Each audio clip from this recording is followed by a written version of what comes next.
కడప జిల్లాలో జరిగిన దారుణమైన సంఘటన. వైష్ణవి 17 సంవత్సరాలు ఉంటే ఒక మైనర్ విద్యార్థిని అతి దారుణంగా తనపైన అత్యాచారం చేసి దాని తర్వాత ఆమెను చంపేశారు.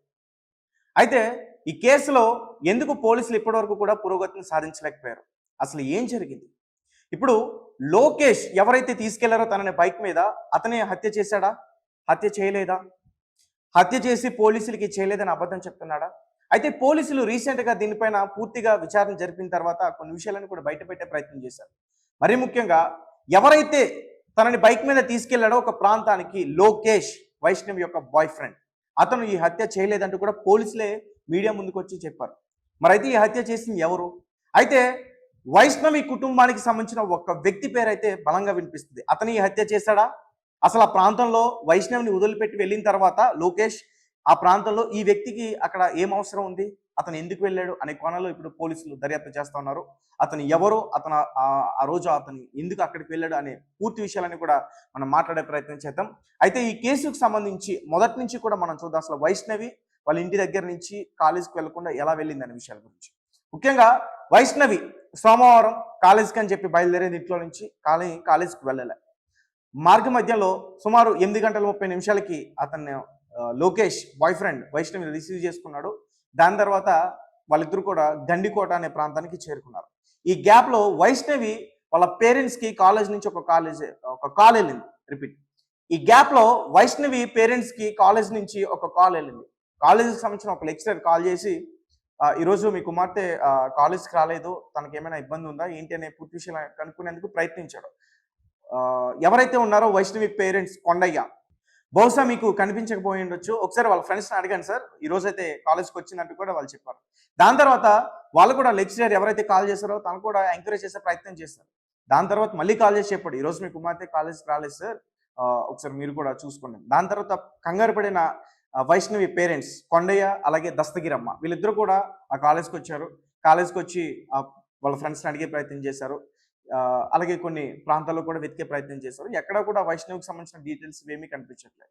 అయితే ఒక వ్యక్తి వైష్ణవి ఫ్రెండ్స్ని కొంచెం గట్టిగా అడిగే ప్రయత్నం చేశారు, వైష్ణవి ఎక్కడికి వెళ్ళింది అనే విషయం గురించి. అయితే వైష్ణవి తన బాయ్ ఫ్రెండ్తో గండికోటకి వెళ్ళిందనే విషయం మొత్తానికి వాళ్ళ పేరెంట్స్కి తెలిసింది. దాని తర్వాత పోలీసులు కేసు నమోదు చేసుకున్నారు. ఈవినింగ్ ఆ టైంలో వైష్ణవిని పలానా వ్యక్తి తీసుకెళ్లాడు, తనే ఎక్కడైనా ఇది చేసి ఉంటాడనే ఒక అనుమానంతో ఒక కేసు అయితే నమోదు చేశారు. తర్వాత 8:30 తీసుకెళ్లిన ఈ లోకేష్ తన పల్సర్ బైక్ మీద గండికోటకి ఒక లాడ్జ్లో తీసుకెళ్లాడు. సుమారు వాళ్ళిద్దరు కూడా ఆ లాడ్జ్లో 2.5 గంటల పాటు ఉన్నారు, స్టే చేశారు. దాని తర్వాత 10:40 అతను ఒక్కడే వెనక్కి వెళ్ళిపోయాడు. వైష్ణవి మాత్రం ఆ ప్రాంతంలోనే ఉంది. ఆ ప్రాంతంలో ఉన్నట్టు ఏదైతే కాలేజ్ బ్యాగ్ ఉందో ఆ బ్యాగ్తో అక్కడే అటు ఇటు తిరుగుతున్నట్టు ఆనవాళ్ళను కూడా పోలీసులు గుర్తించారు సీసీటీవీ ఫుటేజ్లో. ఎందుకంటే ఈ లోకేష్ తీసుకురావడం, దాని తర్వాత అతను అక్కడి నుంచి వెళ్ళిపోవడం, ఇదంతా కూడా సీసీటీవీ ఫుటేజ్లో రికార్డ్ అయింది. అందుకే లోకేష్ మీద ఎక్కువగా అనుమానాలు వచ్చాయి. అలాగే ఆ పేరెంట్స్ కూడా ఆరోపణలు చేశారు, లోకేషే ఈ హత్య చేసి ఉంటాడు, లోకేషే చంపేసి ఉంటాడని. ఎందుకంటే సోమవారం మిస్ అయిపోయిన ఆ అమ్మాయి మంగళవారం మరుసటి రోజు రంగనాథ స్వామి టెంపుల్ దగ్గర చాలా తన ఒంటిపైన దుస్తులేమీ లేకుండా ఎవరో హత్య చేసి ఘోరంగా అత్యాచారం చేసి చంపేశారన్న ఆ రకంగా ఆమె కనిపించింది.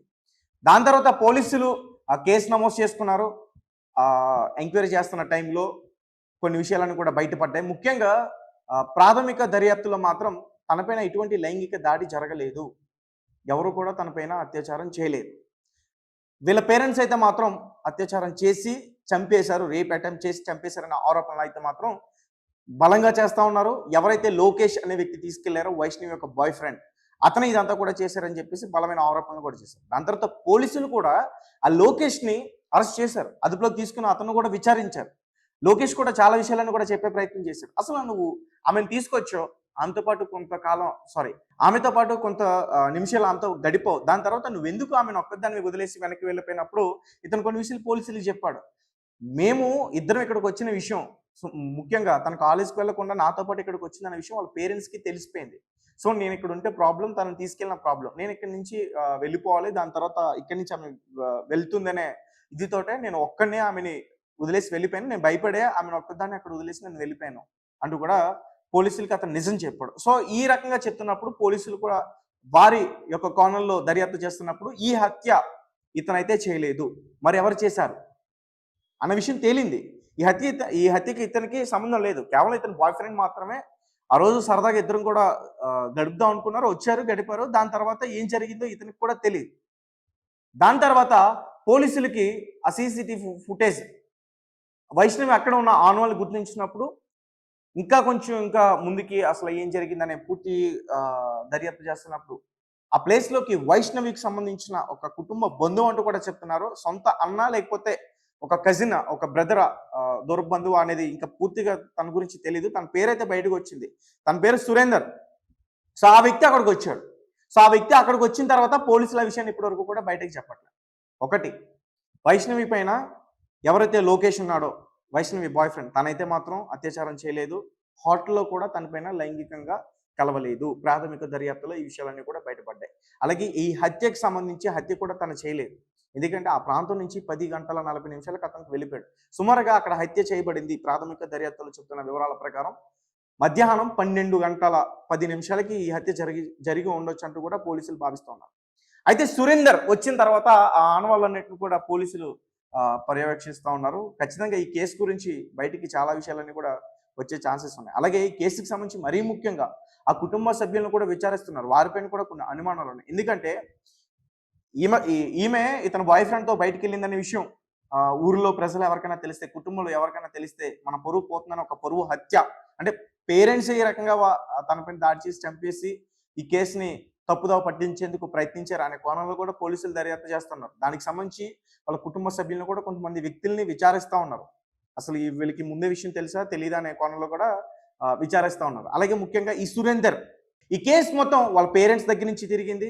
దాని తర్వాత లోకేష్ అనే వ్యక్తి దగ్గర తిరిగింది. కాలేజ్ వాళ్ళ ఫ్రెండ్స్ దగ్గర తిరిగింది. ఇప్పుడు సురేందర్ అనే ఒక వ్యక్తి దగ్గర వచ్చి ఆగింది. ఈ పూర్తి విషయాలు, ఈ పూర్తి విచారణ అంటే వీళ్ళ పేరెంట్స్, ఫ్రెండ్స్, ఈ బాయ్ ఫ్రెండ్ వీళ్ళందరినీ విచారించిన పోలీసులు, ఈ విషయాలన్నీ చెప్పిన పోలీసులు ఈ సురేందర్ ఆ విషయాన్ని మాత్రం బయటకు చెప్పట్లేదు. సో, మనం అర్థం చేసుకోవచ్చు ఈ హత్యకి సురేందర్కి ఏదో సంబంధం అయితే ఖచ్చితంగా ఉంది.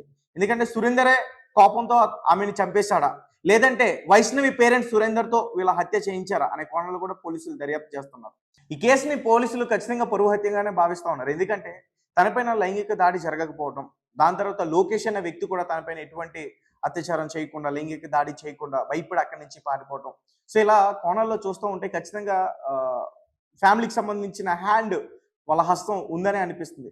సో, ఈరోజు ఈవినింగ్ లోపు ఈ కేసు గురించి పూర్తి విషయాలను కూడా బయటపెట్టే ప్రయత్నం చేస్తా ఉన్నారు. అండ్ మరీ ముఖ్యంగా ఈరోజు ఈ కేసుకి సంబంధించి లోకేష్‌కి వైష్ణవి హత్యకి ఎటువంటి ప్రమేయం లోకేష్‌ది లేదంటూ కూడా ఈ కేసుకి సంబంధించిన డీఐజీ ప్రవీణ్ గారు కూడా కొన్ని విషయాలన్నీ కూడా మీడియా ముఖ్యంగా చాలా విషయాలు చెప్పే ప్రయత్నం చేశారు. సో గైస్, ఈ కేసు గురించి మీకేమనిపిస్తుంది? నాకైతే మాత్రం ఈ కేసు సురేందర్ దగ్గర ఆగింది. సురేందర్‌కే ఈ హత్య విషయంలో తన హస్తం ఉందని అయితే మాత్రం నాకు అనిపిస్తుంది. ఎందుకంటే సురేందర్ వచ్చిన తర్వాత తన ఆనవాళ్ళు అక్కడ గుర్తించిన తర్వాత పోలీసులు తన గురించి పూర్తి విషయాలని కూడా చెప్పలే.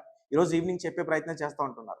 అలాగే సురేందర్ తనని వైష్ణవిని హత్య చేసి దాని తర్వాత తన ఒంటిపైన దుస్తులన్నీ కూడా తీసేసి తర్వాత ఒక రేప్ అటెంప్ట్ లాగా, ఒక అత్యాచారం చేశారు అనే ఒక కేసు లాగా దీన్ని చిత్రీకరించడానికి, తప్పుదోవ పెట్టించడానికి ప్రయత్నించడం అనేది అయితే మాత్రం పూర్తిగా అర్థమవుతుంది. ఏదేమైనప్పటికీ ఒక మైనర్ బాలిక ఒక 3 రోజులైతే మాత్రం ఆ జిల్లా కావచ్చు, ఆ జమ్మలమడుగు ప్రాంతం కావచ్చు, వాళ్ళ ఉండే ప్రాంతం కావచ్చు, మొత్తం కూడా చాలా కలకలం రేపింది.